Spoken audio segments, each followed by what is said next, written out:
I'm Chris Erdman, and this is Made of More, the show where we go beyond business to uncover real stories that shape entrepreneurs, leaders, and change makers. Every Wednesday at 8 a.m. on KKNW, we explore the pivotal moments, the adversity faced, the risks taken, and the resilience found along the way. This isn't just about what people have built, it's about who they've become. If you're ready for inspiration, practical insights, and stories that remind you that you too are made of more, you're in the right place. Welcome to the show, Made of More. I'm your host, Chris Erdman. And today I'm sitting with a great special guest of mine, Chloe May Lamenzo, who happens to be a friend of mine. And welcome to the show today. I'm going to do a brief introduction. So Chloe May is a soccer player, is an ex-professional soccer player. She played amateur and professional. We'll get into that quite a bit. She is a co-founder of Golden Nova Agency, where it's a business accelerator that supports consulting work and helps companies build infrastructure they need to scale for marketing, operations, and automation and fulfillment. She's much more than this, and we'll get into it right here. So, Chloe May, welcome to the show. Thank you so much. I'm very honored to be here. Thanks for having me. Yeah, thanks for taking the time. I know you're busy. I see you all over social media, and you're out there lifting weights with your crew, and then I always see you at some of the coolest networking events. You know, I've been told I have some good taste, so I try to source them out. Yeah. After I learned the hard way, though. You had to go through a lot to kind of learn what the good ones are, but then you kind of get a tingly feeling, you get a sense of it, and those are the ones I like to really try to attend. The ones that give you that tingly feeling? Yes. Yeah. The ones that give you that value. Well, I'm sure, knowing you probably at any event, and we've gone to a couple, that you really hone in and you can find quality people anywhere you go. Yeah, that has been my observation as well. Interestingly, I've had a lot of people ask me about why or how I'm so good at meeting people. Mm-hmm. And it's made me think about it because when it just you do it naturally, you don't necessarily think of the process. And one of the things I realized is actually the thing I've invested the most in is my internal self. Yeah. And I'm big on frequencies and energy, and that exists scientifically. Whether or not somebody believes in it, I believe it's just there, right? We're made of frequency and energy. Yes. It's really hard to deny that. Yeah, it's right. Yeah. But that's a big piece for me is I think we attract, people on our similar frequency. Mm-hmm. And so because I have invested so much on myself internally, it's just a matter of the external is starting to show that. And so the people that I've been attracting into my life over the last year or so, it's been incredible. You're a testament to that, actually. So. Wow, I made it. Yeah. Thank you. We made it. We made it. We made it. Yes. This really makes me want to rewind and dig in a little bit more. You're to me, you're a really special person, very insightful. Speaking of energy, I've seen you. You have mass amounts of energy. Yeah, I don't know where it comes from sometimes. Yeah, well, man, it comes within. People are gonna check you out on your social. So I really want to dig in to who Chloe May is from the beginning, or from your younger years, wherever you want to start. What made you who you are today, and what values did you pick up along the way?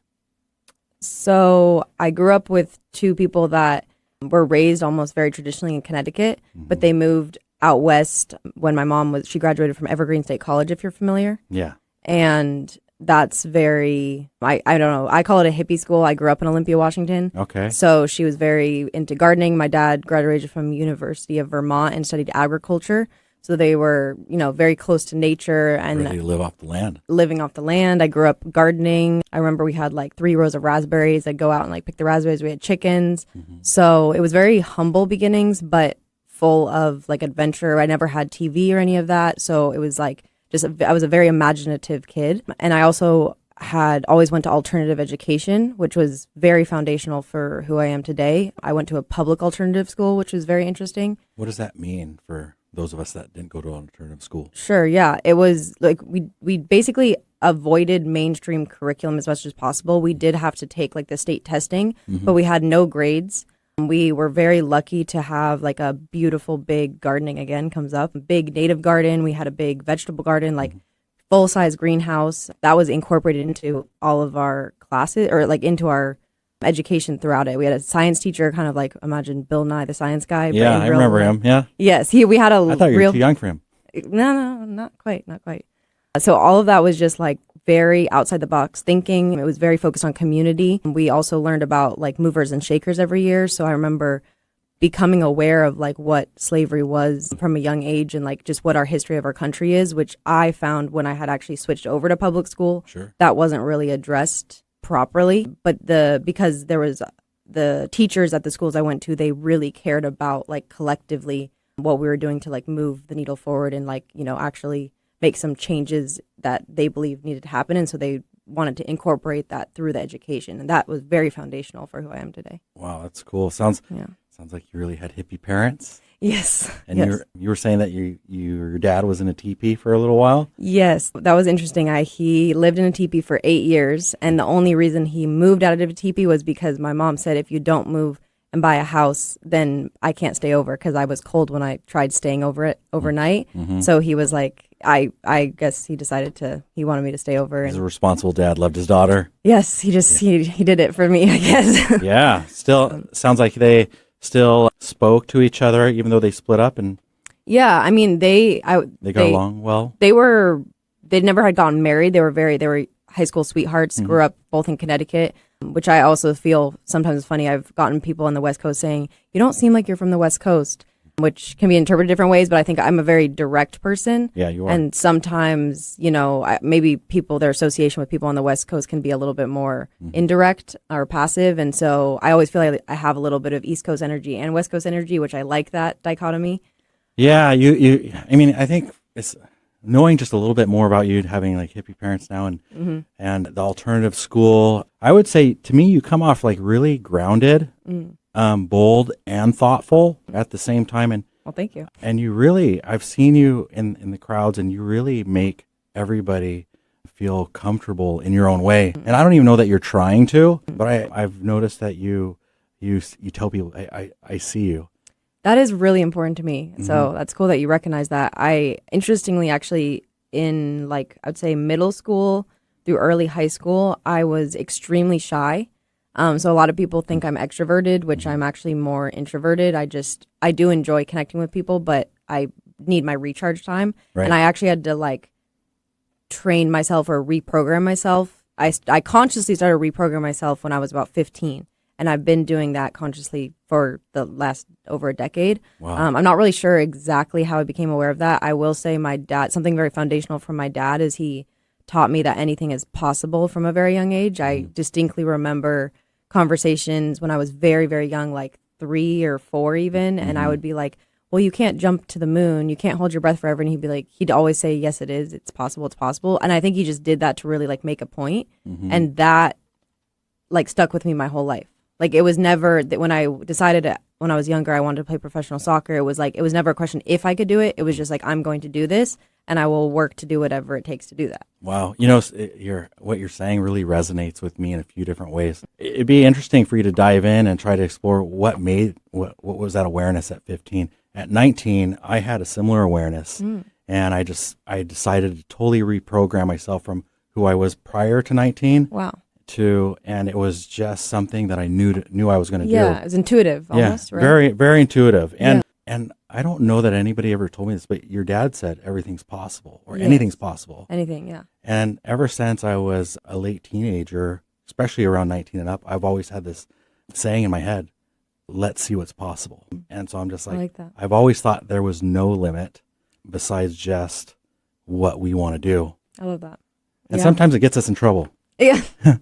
Yes. But yes, a boundary pusher.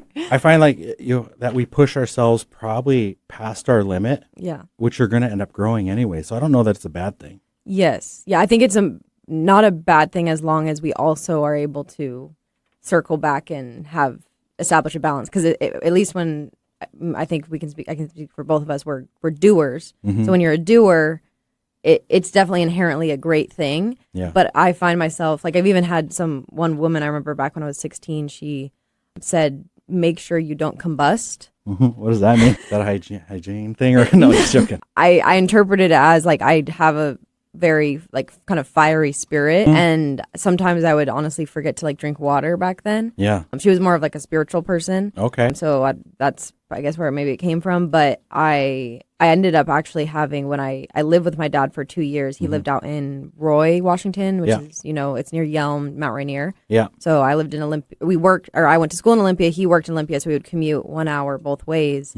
And one time, there was a week where I just kind of forgot to drink water, which sounds a little bit ridiculous. Actually, I'm going to have a sip too. Yeah, cheers. Yeah. Well, it makes a lot of sense. If you're a fiery person or fiery personality or energetically, you're going to be utilizing a lot of energy. Yes. And that's something that, in my short time that I've known you, that you do. And from what I've heard about your past, you do quite a bit. So you're out there, you're always charging. Yes. And if you're charging, you need to refuel. Yes, exactly. And you could eat as much as you want, but if you don't have water, it doesn't always work out, or it usually doesn't work out. Yeah. So that's something that I've been very conscientious about, especially since she said that. Because that when I ended up actually passing out and having a life or death experience, and when that happened, I would her words came back to me, and I was like, oh, this is what she means. Is you have to have a deeper level of self-awareness. Otherwise, you can literally just almost have blinders on and just charge, right? And I'm also a Taurus for what it matters. So I'm I have that bull energy with me in as well. Okay. So all those things combined is a very powerful combo. And I've been aware of my inner power since I was really young. But a big thing for me is modeling who I want to be in the world, because especially in America with the hustle mindset and, productivity and all those things centered around that, I think it's very, very powerful to just try to model presence and also self-care, because it serves as a reminder for everybody around you, that is equally as important. Presence and self-care. Yes. So you weren't on this journey to become a soccer player. When did that start? That started when I was 5 years old. Both my parents were and actually family. I come from a very athletic family. My mom did play Division I soccer. My dad could have gone Division I in a lot of sports. So I joke, I remember I had an interview in high school with the newspaper, and I said, I think it's in my blood. And interestingly, my mom was very unique in that she didn't actually want to push me towards anything that she loved. She was very adamant to try to leave as open of a slate for me to kind of direct my own life, that's beautiful. Yeah, it's quite uncommon from what I've seen. So I appreciate that about her. But despite that, I apparently kept nagging her in kindergarten about playing on a soccer team, and I kept nagging her, and she was like, okay, she's not gonna fight it, Yeah. So my first team was called the Lions, and Lions. That was my high school that was my school mascot. Really? Yeah. Okay, we were the Cougars. Okay, we were the Cougars. Big cats, All right, we're the Lions. That's actually, I have to point this out because this is such a crazy synchronicity. I'm currently building a fitness movement right now called Lions Club. Really? And I hadn't put that together till right now. So that's kind of a cool We'll have to get into that. This fitness movement. Let's keep going on your childhood though, but let's so circle soccer, back to be honest, it's nothing crazy. I just played my first season, and every year of every season, summer, winter, fall. Am I missing one? Winter, summer, winter, fall, spring. Since I was 5 years old, I played. It just became central to my life. I pretty much I remember being one of the most angry moments of my childhood was when my mom gave me a punishment where I couldn't go to soccer practice, and you did not want to see me. The fire came out? Yes. Came out of a lot of the ears, the nose. Yeah. I can see you relive it as you you felt imagine right now. Yeah, it was really important to me. It was really, it honestly felt like family to me, because my childhood wasn't 100% smooth. They were very young parents. I was an unplanned child, so they were doing their best with what they had. It wasn't we didn't have a lot of money, but they still had food and everything that. Of course. But they were navigating it as they were learning how to be a parent. And so I felt sometimes if the emotional stability or certain things weren't there, I think soccer became just my safe place. It became my routine and to let stuff out too. It was just my happy place, whatever it was there for me. And it was actually later on in life, I realized that if I wasn't growing in soccer or playing soccer, that was the only time I had some more extreme mental health issues or depression. Right. Was when I wasn't progressing. And so I actually then went through a whole process of separating my identity from that, so that I knew that I was sovereign in myself and not tied. My happiness wasn't tied to any particular thing outside of myself. Sure. And that took over a year to really separate myself from the identity, because it was without soccer, I really was lost. So walk me through some of this, like, as I'm trying to imagine, what was this practice of separating yourself? That's a good question. I mean, I think once I became aware of it, I just really, it was more so understanding that I could love something really deeply, but also just imagining the potential scenario of if something were to happen. It didn't make who you were. Yes. Like I had so much more to me, and also exploring what other things was I passionate about, and going deeper into other aspects of myself. Right. So you weren't identified as the soccer player. You want to be identified as yourself. Yes. And I think that's the biggest step, is awareness that you're just saying. It's like, without awareness, we just keep slugging through. But as soon as we're aware, we are open and we have some sort of decisions that we can start making. Yes. Even if we don't know what those decisions are, but maybe first just accepting it. 100%. And it's often the hardest piece. I don't know if you've observed this with other, especially adults, older maybe a little bit, who have gotten like really kind of set in certain ways. But even like with their careers, sometimes I like to ask people a question like, what are you passionate about? I'll be at a networking event and I'll ask people, what are you passionate about? Just to kind of like circumvent the typical what do you do question. And it kind of takes people back sometimes. And they're like, some people actually like think about, they're literally so ready to tell you what they do. And not what they're passionate about. Yeah. And that's like so tied to their identity that then, but it doesn't mean that like what you do, obviously, or hopefully you have some passion in that as well. But it just kind of, I've gotten some very interesting responses. But have you observed kind of like how people's like identities get really, really tied to their career? Oh, yeah. In fact, even with my personality and awareness, I try not to tie myself to my career, but I can get tied to certain actions and what I'm doing. And, it can really affect my energy if I'm working on a deal in real estate. And if it's not going through and I put a lot of time into it, it could really affect my energy, which means it's affecting like my attachment to that is maybe too strong. And so that doesn't happen too often, but I've noticed it sometimes over my career. And it's a good reminder to have an awareness, be like, I think I'm too invested in this thought of this, because I'm actually much more. 100%. I'm much more than this. I'm actually I'm involved in all these other things. Yes. But yet I'm not any of those things. Yes. Yes. We're going to go to break right now. This is the show Made of More. I'm Chris Erdman, your host, and we're here with Chloe May. Stay tuned back in after these messages, and we'll continue with Chloe May.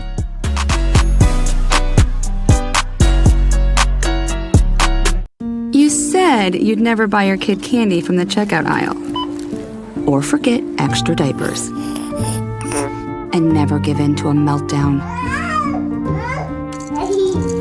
You'd never lick your thumb to clean their face, never let them have too much screen time, and never bribe them for just one more bite. You say you'd never let them out in public without their hair brushed, never ever become a minivan mom, and you'd never give them your phone for a quiet dinner. Calling boss work phone. So when you say you'd never leave your child in a hot car, no, it can happen. Cars get hot fast, and kids can be at risk in temperatures as low as 60 degrees Fahrenheit. Never happens. Before you leave the car, always stop, look, lock. Brought to you by NHTSA and the Ad Council. Are you ready to discover remarkable stories of resilience and cultural connection? This is Diaspora, a show sharing the journeys of first-generation immigrants from the Indian subcontinent now building their lives in North America.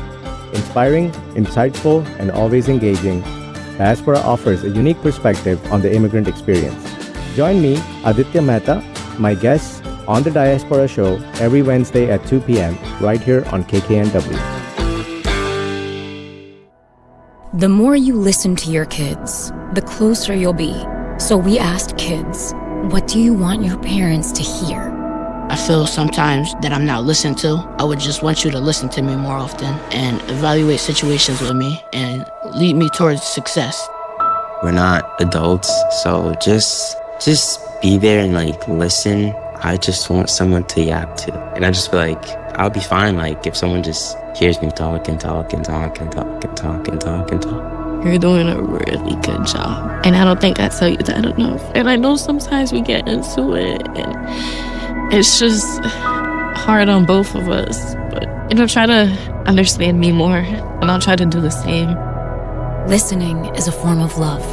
Find resources to help you support your kids and their emotional well-being at sounditouttogether.org. That's sounditouttogether.org. Brought to you by the Ad Council and Pivotal. Alternative Talk 1150. Online at 1150kknw.com.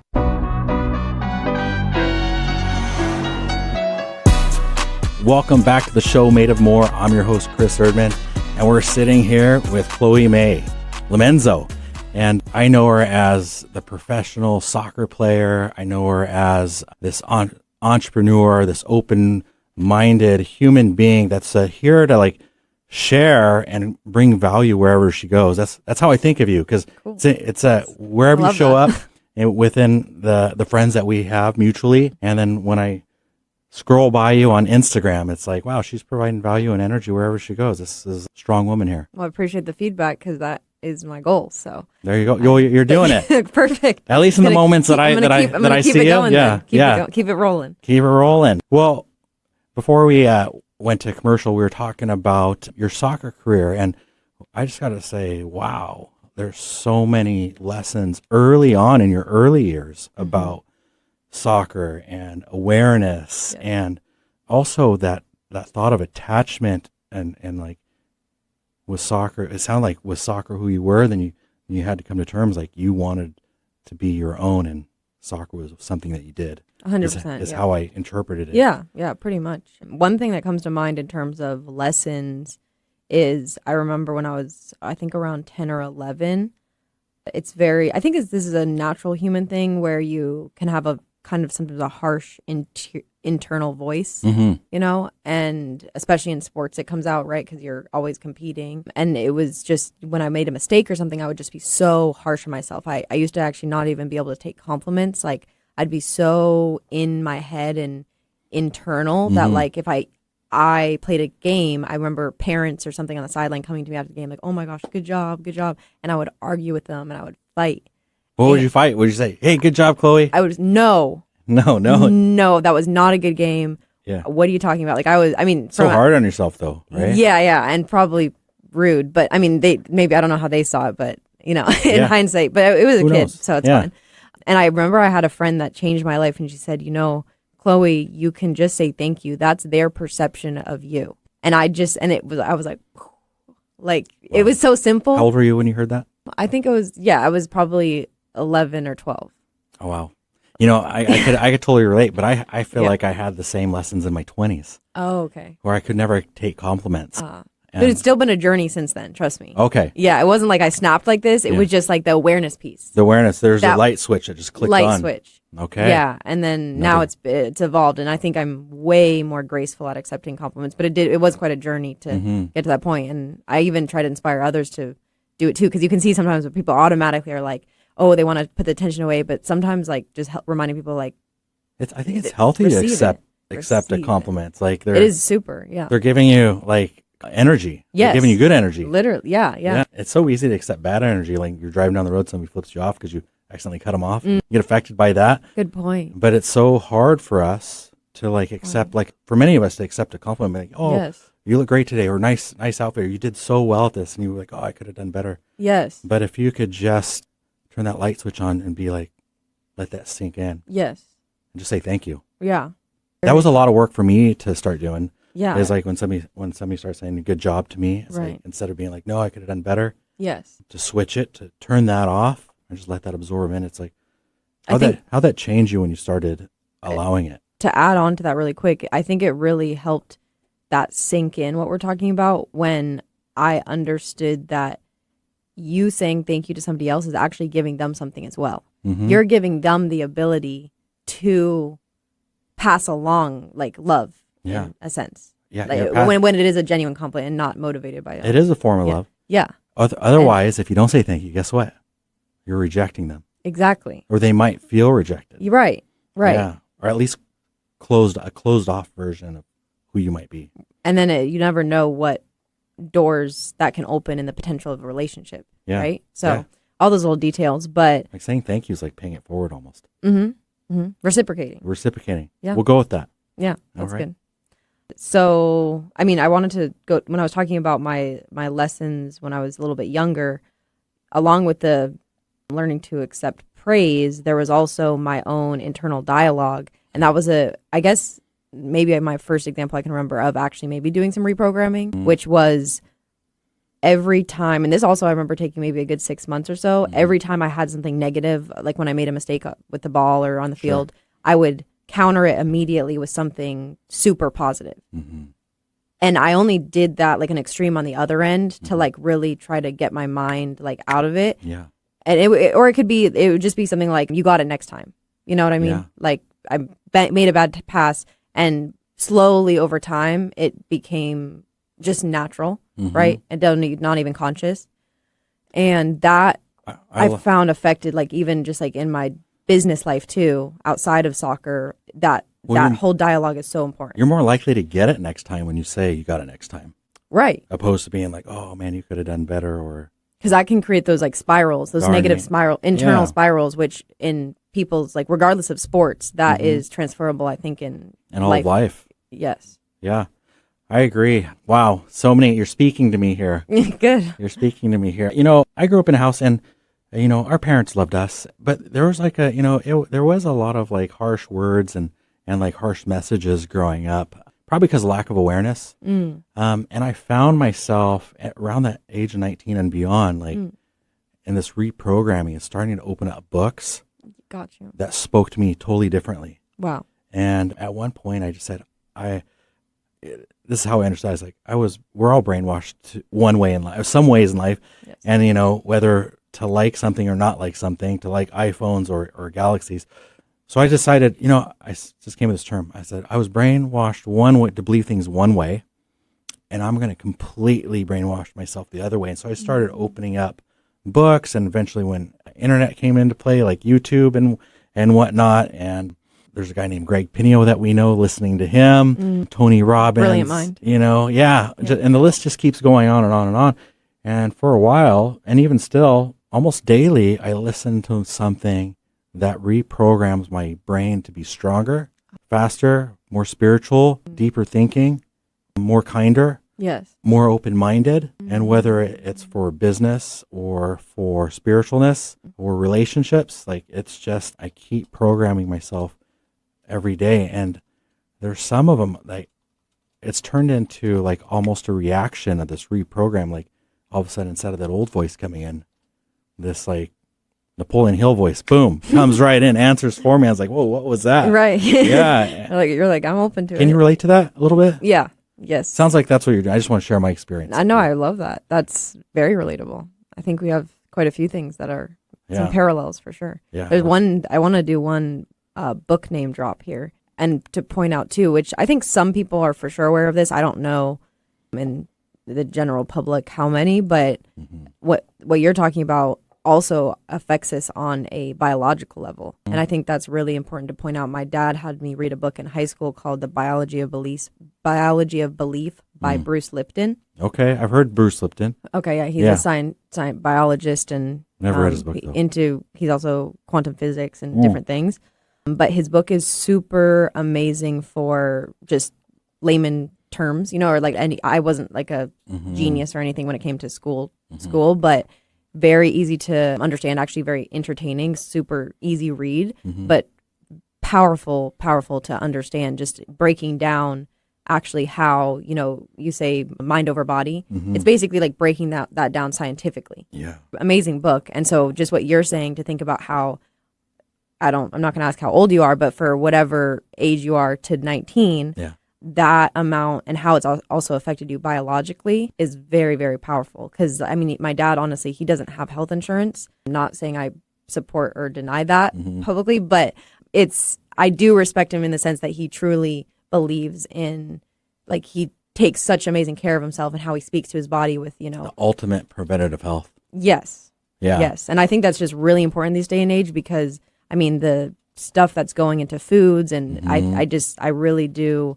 want to like promote that. And that even connects back to the fitness movement that we're building, which is starting just with like training in the gym, but Yeah. we have the vision to expand that out to like many, many other resources and to be able to connect different businesses and uplift communities. And, that's behind it is like we have the pharmaceutical industry, but how can we leverage each other?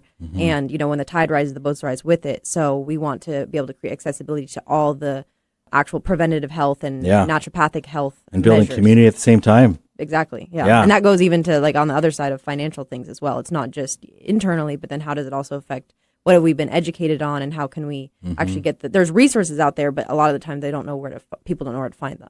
Wow. That's great. Well, love this. Like, I'm going to go to the gym after this today. Okay. Yeah. That's funny. For some reason when I walked in, I was going to ask you if you went to the gym today. Nope. Need to go. Okay. Need to go. I've been kind of avoiding it a little bit since I've been finished up building this house. It's been taking a lot of my time. Very fair. But very fair. Next Having worked week- in construction, I understand how consuming. Next week it's behind me. It'll be finished, and I can just start my routine all over again. We can celebrate at the gym if you want. That's right. Yeah, let's do it. Yeah. I don't know if I want to go to the gym with you. I've seen your squats. I don't know if I could do as much as you. I don't believe you. But Well, thank you for sharing a lot of your personal journey. And before we get out of the soccer phase, like, what's something that you've learned about yourself that you want to share through this entire journey of soccer?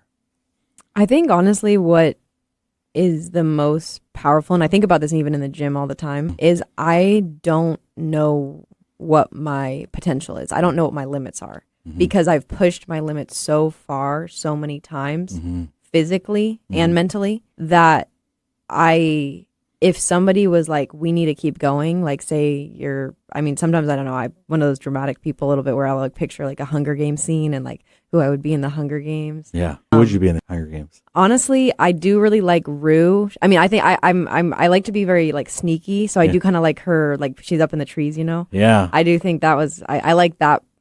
But at the same time, I think I would be up in the trees, but I'd be with a bow and arrow. Yeah. And so I'd be like tracking people, but then I'd be like a sniper in disguise. Yeah. You are kind of, you've mentioned being a sniper in other areas of life. I said that. Gotcha. I think I took that name to heart a little bit. Yeah. I think you're a sniper in business, I think. I think you're a sniper power of in intuition, networking. Like you identify people when you go out. Now, this is something I think I've read or heard about you or somebody said, but you know how to pinpoint people whenever you're out in the community and you find somebody that is worthwhile investing in. Yes. In that moment, don't you? It's actually, it's like kind of actually a scientific thing for me. Mm-hmm. It's not like by chance. Yeah. But do you want to like outline? Expand on that? So when I go to a networking event, throughout the event, I mean, obviously they're all different formats, but let's give an example of one where there's like a speaker or a panel or something. I'm observing the whole room. So from the moment I walk in down to looking at what people wear, how people are presenting themselves, like carry themselves. Yeah, we're talking about posture, the speakers, right? I'm not so much somebody, I'm not a big status person, so I don't like, sometimes the person in the front of the room could be very valuable, but it could also, in terms of my metrics for that, it doesn't inherently mean if you're in the front of the room that you're maybe the most valuable person in my mind. Meaning if you're on stage or? Yeah, on stage, or like your, status in terms of you're a host of the event or whatever it is. My qualifications it's like I could love, I can notice a material of somebody's jacket, or I could overhear. I'm kind of notorious for this where I'll overhear conversations and we call it eavesdropping. Oh, okay. Yeah. Gotcha. I've turned that into a tool. Yeah, okay. The eavesdropping is a tool. And I'll go, some people say like, I've had this, people ask me the question, how do you just like go up to people and talk to them so easily? Yeah. And I'm like, well, I already am going in with something in mind to say that I've made an observation about. And it could be something like, I actually overheard you say this and I think this is really incredible. And it just comes from a genuine place. It's like when I go to somewhere, I'm not looking to connect with as many people as possible. I'm going for quality over quantity. And like you'd be surprised that people don't find it weird when you eavesdrop. No, people do not. Sometimes they're just like flattered. Exactly. No, that's from my statistics. Depends on the conversation. Yeah, of course. But at a networking event, like, you could be walking by, you know what I mean? Yeah. But even even also in terms of you want to stand out in somebody's mind, right? You're going to get a bunch of different business cards. You're going to see a bunch of different people. Mm-hmm. And so I'm always thinking about like, what's a way that I'm going to stand out opposed to somebody else? And when you say something very specific and intentional and genuine, Mm-hmm. not just go up, what do you do? Like, that's how you build those genuine connections that you can create depth very quickly. Yeah. Yeah. Look at them a little bit deeper. Like if they're, holding a book, what is that? What is that book? Is that something you're interested in? Yes. Yeah. Or I don't know. What happens? Like you have great taste, right? You have great taste. You know how to dress, and you're like looking at people's fabric. What if the person on the other side of who's trying to do this has bad taste? That's fair enough. I mean, they could have. This is a funny one. I made an observation that I've seen a lot of contractors with. I think they're called cloud sneakers. Do you know the cloud ones? No, I don't know. What you're talking about yet. Okay, that's fair. Well, I could be misspeaking, but I think the brand is Cloud. But I just have noticed a pattern that a lot of contractors wear them. Okay, And sneakers, boots. They're sneakers. Okay, They're very comfortable. I've heard. I've actually never worn them. Mm-hmm. I'm like walking shoes almost. Yeah, walking shoes. Okay. Yeah, they're not ugly sneakers though. They're kind of like sporty, cool looking ish. Okay, Google this. And so yeah, like I don't necessarily love them per se, but I remember I have like made a joke about like, oh, like, are you a contractor? No, or something like that. And you'd be surprised. Or one time I just was like, I saw somebody and I was like, I know they're an architect. Yeah. I was like, I know that guy's an architect. And I went up and I was like, he's like, I actually didn't pursue, but that is like my love. And I really wanted to pursue being an architect. And I did study some architecture in school, or whatever. But maybe that's not everybody's gift per se, but I definitely think that is one of my gifts is somehow I just have a sense. A sense of, it sounds like you're a professional profiler. Honestly, I did used to want to be like a spy. So maybe as a kid, I could see that. As a kid, I imagined that. So maybe it like played out some alternative way. Well, I love this. I love that we've all gotten to get to know you a little bit. Like, obviously, you're funny, you're charismatic, you're thoughtful, and the list goes on. And we get to hear this through listening to your stories and your vulnerability. When we come back from the messages that we're going to go to, I want to dive into the entrepreneur you. How's that sound? Sounds good. All right. I'm excited. Well, stay tuned after these messages. I'm Chris Erdman, your host of the show Made of More, and I'm sitting here with our friend, Chloe May. Whoop, whoop. See you soon.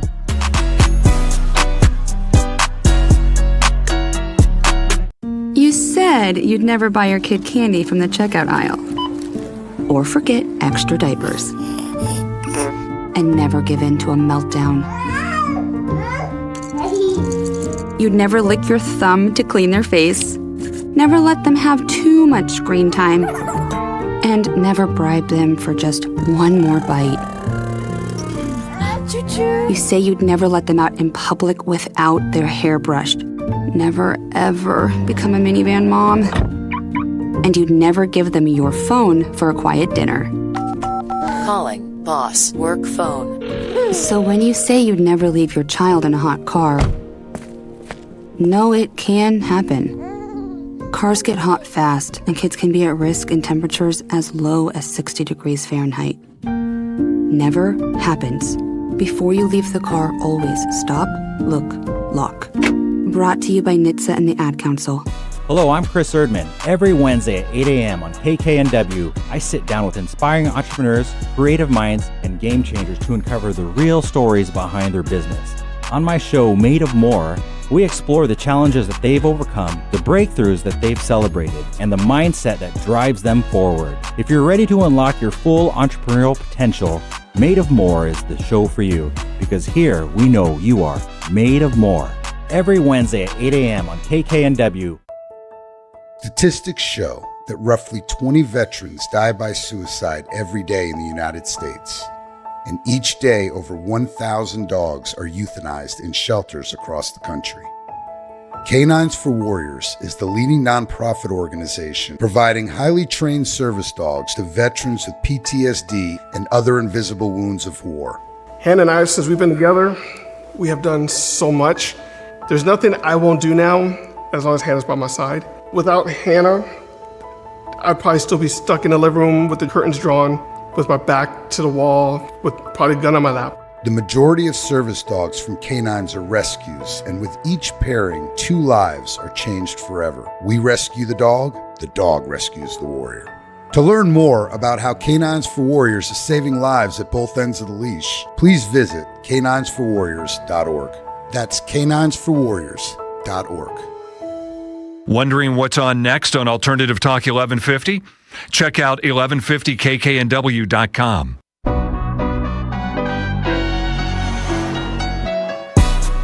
Welcome back to the show Made of More. I'm your host, Chris Erdman, and we are sitting here with Chloe May Lamenzo with Lamenzo Consulting and also the Golden Nova Agency. And we were just talking about her childhood, her early years, and lessons that she's learned through her journey through soccer as an amateur and professional.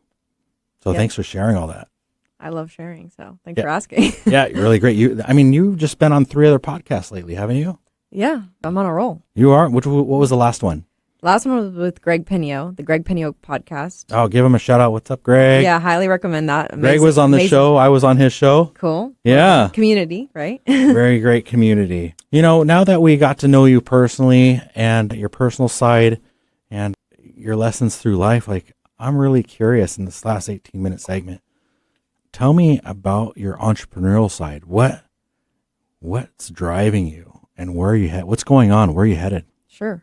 I think the entrepreneurial spirit has always been within me. Mm-hmm. I don't know where it came from, but it's just been there. And I feel like a lot of people know, when they're younger. Mm-hmm. I was actually on a meeting the other day, and we were laughing about this because this entrepreneur personal coach was telling a story about how he sold candy bars in elementary school. Mm. And I did the same thing. I had a black market candy business going in the back of the bus. Yeah. And I was he said that, and I was I wonder if it would be an interesting study, a funny study to see if successful entrepreneurs as an adult had some candy business or some as early as elementary school.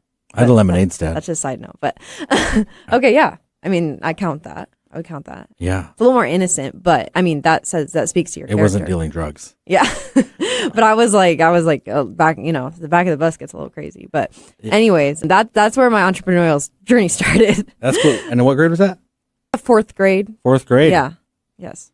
Chloe, the entrepreneur, 4th grade. Right. My 4th grade I had a class with this teacher named Mr. Sondel. And prior to 4th grade, I was always a slow learner. Oh. I was always behind.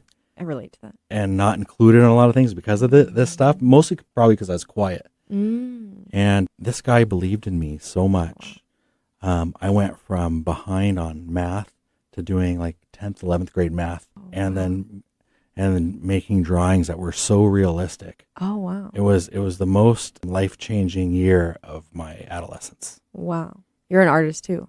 I love to. Yeah. Do you consider yourself an artist? No, really? Not anymore. But I appreciate art, and I used to be a metal artist. Okay. Mm-hmm. Well, I feel like you're always going to be an artist.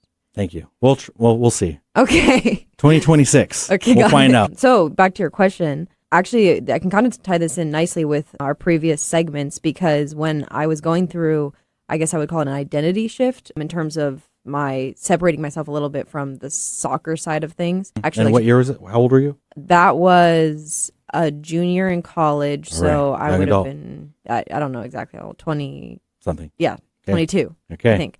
And one of my favorite classes I took in college, I studied psychology and environmental studies, and it was a class called Strategies for Sustainability. Mm-hmm. And it was basically the intersection between business, economics, and environmental studies. And I found it very, very fascinating to look at that because we were looking at a lot of different countries and their kind of how they operated their governments and how it tied in with how it affected sustainability practices and tied in with business, all these kind of different overlaps, right? Mm-hmm. And it really got me thinking, and that's where I formed my first career dream outside of professional soccer, which was to be the founder of a sustainable business consulting firm.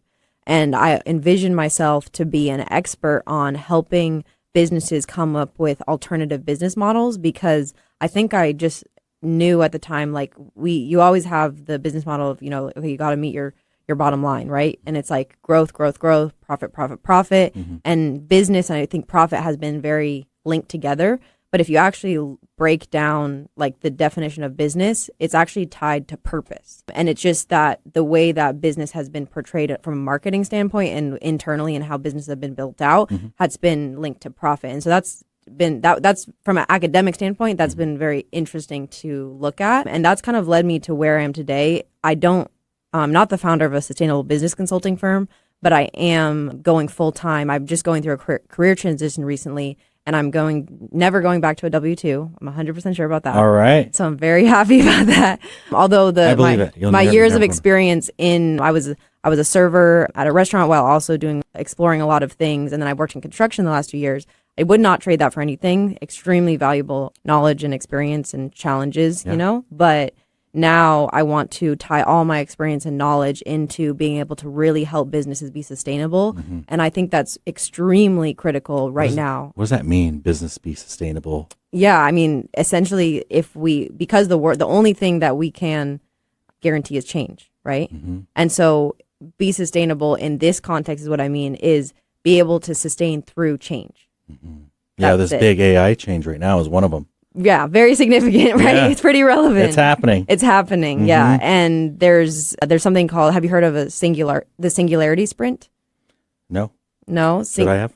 I have now. Yeah, you have now. You should, I'd say. Okay. The singularity sprint just refers to, there's this period of about 5 years, although we're moving even faster than predictions in terms of the, AGI and ASI, artificial superintelligence. So there's a period of time where there's so much potential, so much opportunity, but because of the big players, aka, big companies, Google, OpenAI, etc., those windows of opportunity are going to eventually diminish. Yes. So I'm very excited, and I'm passionate about, especially in 2026, to educate people, to try to bring as many people along, because the most millionaires are being produced right now. You have the most ability to become a millionaire right now. So essentially, my passion is just there's a lot of businesses that, truthfully, from my research at least, are going to get left behind. They're going to get left behind. You're going to get left behind, and you have to adapt and change to be able to sustain. That's where the sustainability piece comes back in. I am passionate as well about the environment, but truthfully, I always envision myself as a bridge between profit and sustainability in terms of environmentals. Aspects. And that's clear. But this new mission of sustainability is clearly for being relevant now and exceeding beyond then, and maybe becoming one of the next millionaires. Oh, not maybe. Become. I totally understand where you're coming from. I just started a series of AI classes.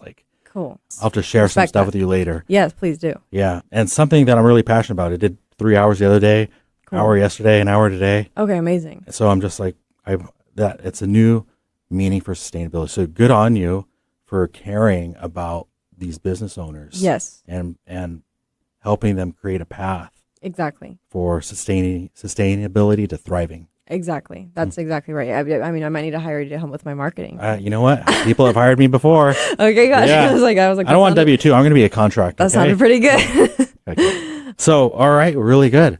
This is through your business, Golden Nova. Golden Nova is basically created to help with fulfillment. So personally, I love to go inside people's brains, go inside people's businesses, and really do the analysis and figure out what their bottlenecks are, figure out what are the tools that they need to be successful, what needs to be built out. That's what I love to do. I love to build relationships, if you can't tell. Yeah. But I'm not passionate about building the websites, building the automation systems. For those that don't know, automation is just basically you can take a process, say you want to send out a weekly newsletter, you can automate that now. But you're sounds like you're passionate about helping them get connected to the resources. Exactly. For that. Yes. Giving them the awareness that how to do it. Yes. And when to do it. Right. And I think a big part of being an entrepreneur is just identifying a problem and then creating a solution. And so the intention behind this agency that I'm a co-founder of is that a lot of people, don't have the resources to they're trying to sustain their business. They're trying to survive. Let's be honest, right? Yeah. It's a tough market, and they don't necessarily have time to go do the research of all these different things. So if they're able to talk to a person, and we want to make our price points being able to be accessible to like small businesses as well, then we're going to be able to help more businesses be able to actually sustain through this period and hopefully, like make it through this singularity sprint as I was referring to. Oh, yeah. Yes. Yeah, I see people just starting to be left behind right now. Yeah. And they don't know it. Exactly. That's the awareness we were talking about before. And that's kind of scary. I'm going to do another shout out right here. This is, if I could say literally one piece of advice, watch the podcast Moonshots. It's on all platforms. I like to watch it on YouTube. It's with someone named hosted by Peter Diamandis, MIT graduate. He has a couple of his friends on there. Some of the most genius, brilliant people that I've ever come across. He's very focused on tech and longevity science, but they do discuss, they kind of go over, they're essentially trying to have like positive news, or maybe not positive news, but real news. Like they just go through some different like big headlines and the information in the rooms and the tables that they're at. Generally that information would not hit the public for up to 3 to 6 months. Okay. We're going to watch it. Super powerful. We're going to watch it. Yes. Better watch it. A few questions for you because we're going to wrap up here pretty soon. The show's called Made of More. And to me, clearly you're made of more. And that's why you were invited on the shows, because I could see that. And you've talked about it in many ways through here. But what does it mean to you, the term made of more? Good question. I have to think about that one.